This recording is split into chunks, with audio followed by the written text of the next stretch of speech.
Dieu connaît tous les cœurs, mais pourquoi les éprouve-t-il? Ce n'est pas pour apprendre ce qu'il ignore, c'est pour révéler à l'homme ce qui est réellement dans son cœur. Il y a des vérités que les paroles ne révèlent pas. Il y a des intentions que seules les épreuves dévoilent. Tu peux dire que tu fais confiance à Dieu, mais lorsque tout disparaît, que reste-t-il de cette confiance? Tu peux dire que tu l'aimes, mais quand il te demande d'attendre, ton cœur lui reste-t-il fidèle? L'épreuve ne change pas ton cœur, elle révèle ton cœur. Dieu ne t'éprouve pas pour te faire tomber, il t'éprouve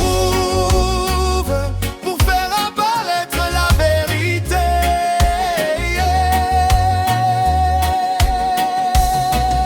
Le Dieu qui éprouve les cœurs cherche une foi sincère, une obéissance véritable, un amour qui demeure, même lorsque rien ne va, car ce qui résiste à l'épreuve est souvent ce que Dieu peut utiliser.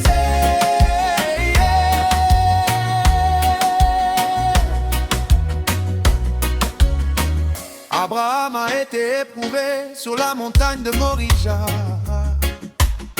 Israël a été éprouvé dans le désert. Ézéchias a été éprouvé lorsque Dieu l'a laissé pour connaître tout ce qui était dans son cœur. Pierre a été éprouvé avant de devenir un berger pour le troupeau. Dieu ne cherchait pas à les détruire, il préparait des hommes capables de porter sa volonté. Ne rejette pas chaque épreuve, demande-toi aussi, Seigneur, que veux-tu révéler en moi? Car le plus grand combat n'est pas toujours autour de toi, mais à l'intérieur de toi.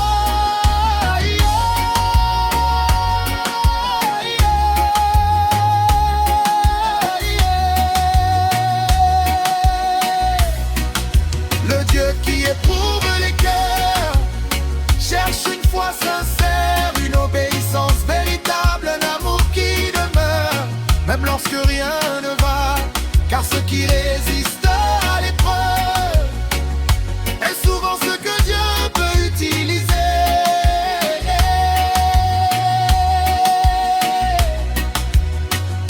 Le feu ne crée pas l'or, il révèle sa pureté. Ainsi agit Dieu avec le cœur de l'homme.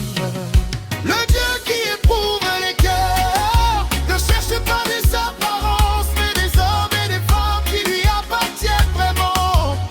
Heureux celui qui demeure fidèle au milieu de l'épreuve.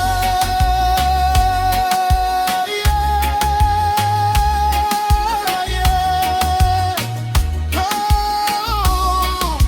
le Dieu qui éprouve les cœurs prépare des témoins, pas seulement des croyants, car une fois éprouvé, porte un témoignage que rien ne peut détruire.